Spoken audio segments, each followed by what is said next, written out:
Okay, hello. I want to start this off by saying I do take my videos seriously. That's why you haven't seen another Keisha video, because as of right now, there's nowhere else to go with it. What has happened. There's no more drama. If it's not drama, people don't particularly want to hear about it. So I add my therapeutic viewpoint on drama. I'm not going to flat out make up stuff or jump on every lead, because I'm just not going to do it. That's not how I function. And I have a job, so on time. But anyway, I've just made a whole video about this situation. And now I'm doing a whole nother video. I rewatched Ryan's 17-minute video about what happened, which I'm going to add to this and show at the end. And the second time I watched it, my perspective changed. Some of the same, some different. So I'm not going to go word for word what he said, just my general analysis and thoughts about what must be wrong with Ryan. Oh my God, y'all, forgot his friend's name.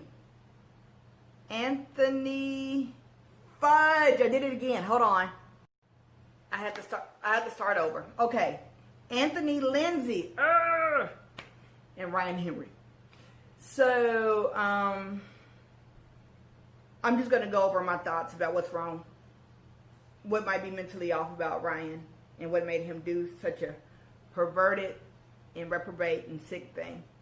I'm saying it that dramatically because this guy, from my research, was extremely close with Ryan. These people traveled together like actual family, like they acted like they were damn near related. And what he did was really sick. It wasn't just nasty, it wasn't just messy. It was perverted and it was sick what he did to his friend.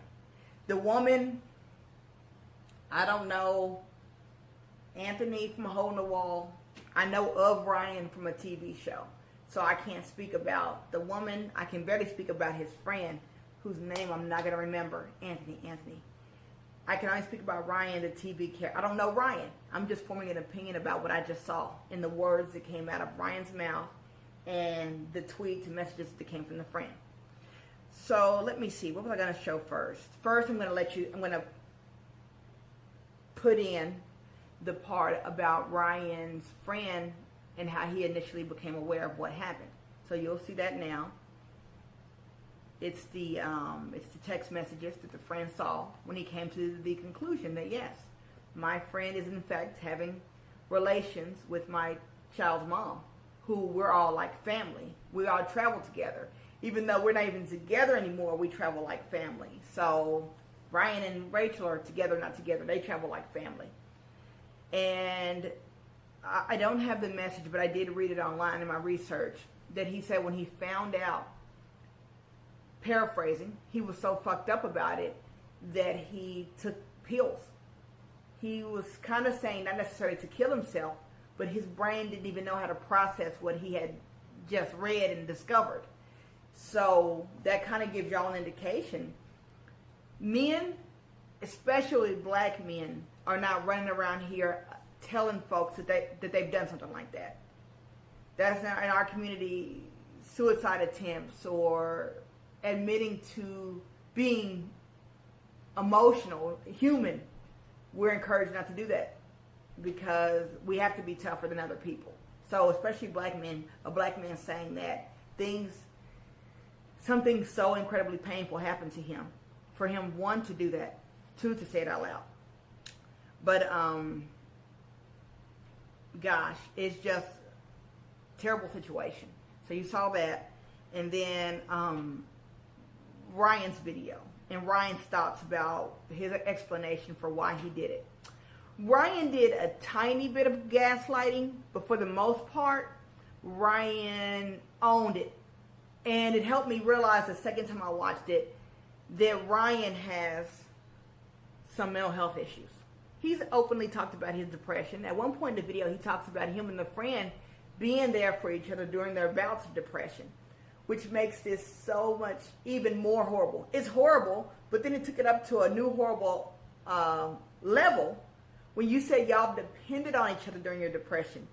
And the person that depended on you during your depressive episodes, or you depended on, that also depended on you during his can't even depend on you now because you did something so heinous. He can't even depend on you anymore. That's horrible. And then over the course of the video, Ryan talks about it's not going to be any tea. He's not going to be giving us any tea.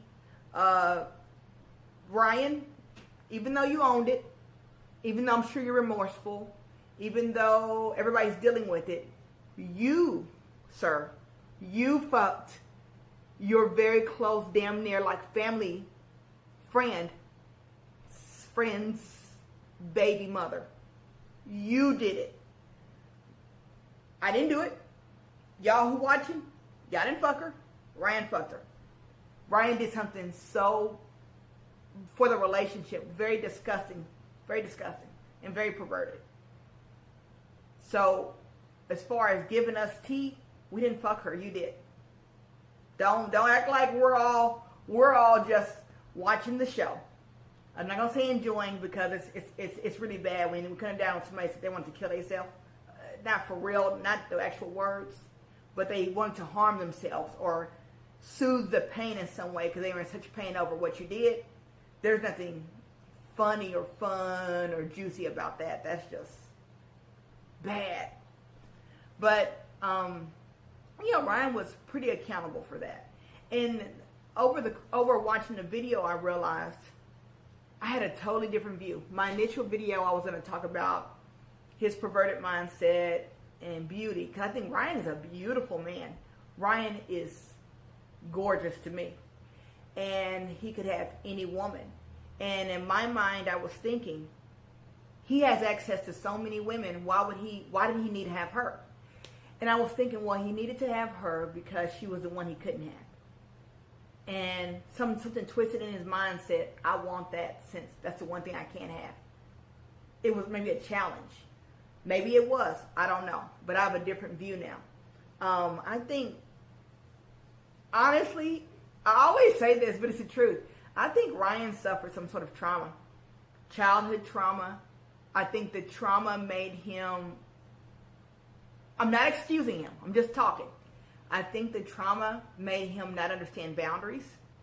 I think it perverted the way he sees respect and boundaries. To be friends that long. And this is proven. This is over the internet. This is the friend talking, and this is Ryan. The time that lines up with when he said this happened. Ryan and the man, so I'm not making this up. The man was going through cancer. It's even a video where he's speaking about his cancer. I'm about to show it right now. Ryan's right next to him. He's talking about being in remission. Ryan's right next to him. So, you did that. I'm not excusing Ryan. I'm just saying that something to do with boundaries and understanding wrong and right to some level comes from some kind of trauma. His depression doesn't come from nowhere. His lack of understanding and mental perversion to cross that boundary. And then he talks about self-sabotaging and dealing with his own shit over the course of that 17-minute video. The things I heard helped me understand that this man had some trauma. He didn't go into it, and he may never go into it. And it may be the kind of trauma that men are not supposed to, that men are taught, that men are trained to not talk about. I'll just leave it there. Certain things that men experience in childhood as far as trauma that they cannot freely talk about, that women can. But that's wrapping it up. My synopsis on this is that it's not that I feel sorry for Ryan. It's that I think Ryan's a really fucked up person. He just is. He's a fucked up person. I think he's a fucked up person who is probably working on his shit. Maybe. I'm guessing. It appears that maybe he's working on it, that he did something really horrible, and that maybe he's working on it. That's how I feel. That's what I'm going to say. Now, the thing I didn't like. Hold on, I made a note.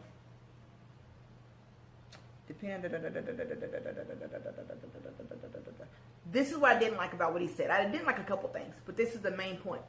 He said, well, when all this happened a week and a half ago, it was dealt with. and we moved past it, and we talked every day, and we've been dealing with it.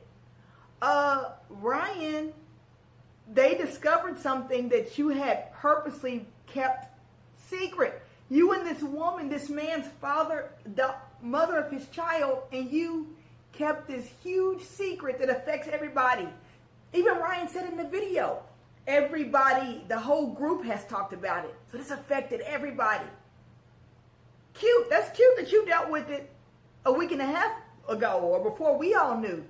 You don't get to decide when the trauma needs to wrap up.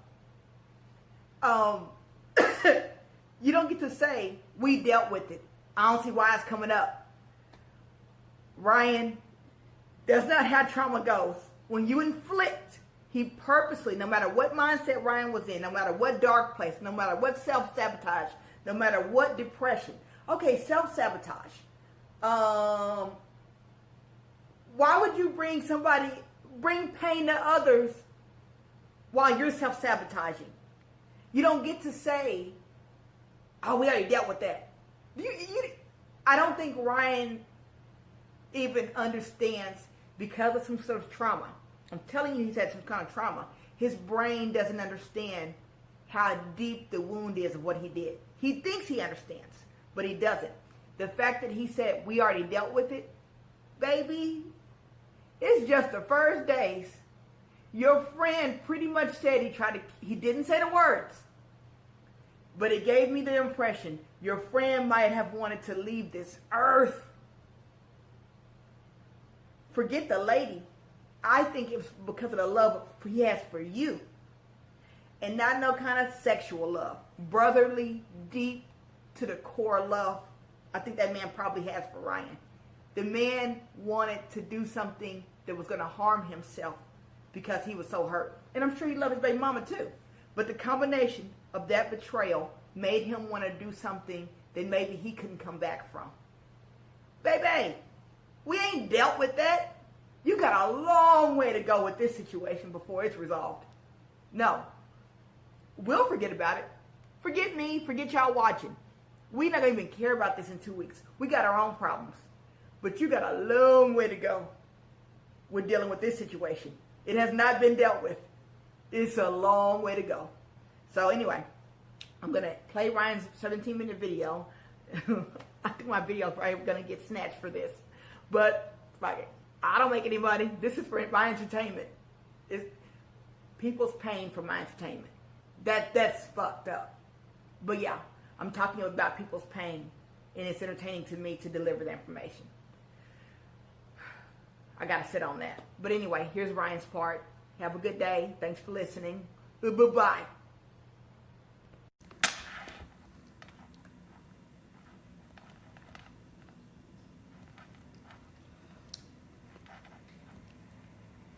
I'm messing up my password.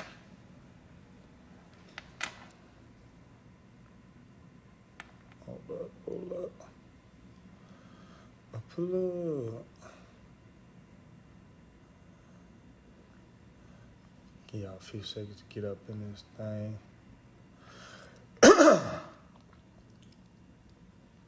Wow. I'm done. What up, though? Like I ain't said a word yet. Shame.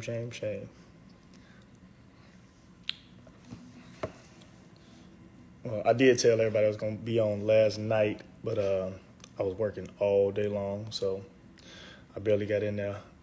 Finishing up about like maybe 1, 2 in the morning. So I just said I'll go ahead and get up in the morning and do what we gotta do. But, you know. So, can y'all hear me? Some people said I'm on mute. I don't know how. Can you hear me?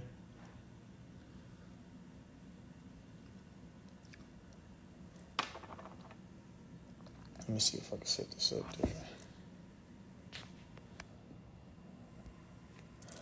Well, I see like it's way more than y'all tuning in trying to say, what's the tea? There is no tea for y'all. I'm sorry. It's not going to be no no TTT shit. You know, we're not going to do that. This is basically the follow-up and explanation for, you know, everything that y'all have been getting, and you ain't got nothing from me. So we've been strategically, you know, going over this because, you know, a lot of y'all only know me from a certain standpoint, you know, when it comes to television and this and these things portray, you know, womanizing, arrogance, et cetera, et cetera. So that's all y'all gonna get from anything that I say at one point. But from the explanations, you know, hopefully it take you to a little bit of, you know, a different level. So I actually had to write this down and make sure that I get it across clear to y'all about what's going on, what's going on, you know, because anything that I say and apparently anything that I don't say can come off as, you know, arrogant, you know, it could come off as narcissistic. So, you know, when you just let other people tell your narratives, you know, things can go so far one way. So I give it to y'all as we wrote it down and do what we got to do. Man, some of y'all just, I don't know what y'all, gosh. So, like I said, even me speaking about what I'm speaking about is still humble yourself. Y'all have no idea. But, so I'll give it to you the same way that I put it out, or the same way that I put it together. So, without further ado, so as many of y'all have seen in the last week, you know, it came out that that I had slept with a friend of mine's ex and also the mother of his child, which happened to also be my godson's mother. That was true. There were situations where that happened almost about 2 years ago, and then more recently, within the last like 2 months. And then y'all got this last week, and it's been seemingly as much as it was coming out repetitively that I wasn't saying nothing about it and that I didn't care. That wasn't the situation. That's far from what it is. I think literally when y'all got the information, I was in Vegas. But one big part about that is that, you know, myself and all the parties involved, you know, we had talked. We had talked because this had come about a week and a half before that, you know, so. Kay's mom, my friend, Rachel, and me and Bert, they're doing me this whole journey, man. Like, today, to be cancer free, like, it's crazy. Like, I always believed in my heart that I was gonna beat this shit. This nigga, even when I didn't believe it, he'd be like, nigga, for Caden. But the doctor called me and said, it's zero detection. Zero detection. I'm like, so it's nothing? He's like, nothing. I'm like, you talking about zero? I'm like, zero? You like you want to say zero, nigga? So man, this has been zero, man. I appreciate the people that lit me up. Because I couldn't have did it without support, man. I'd have gave up, I swear to God. Yes.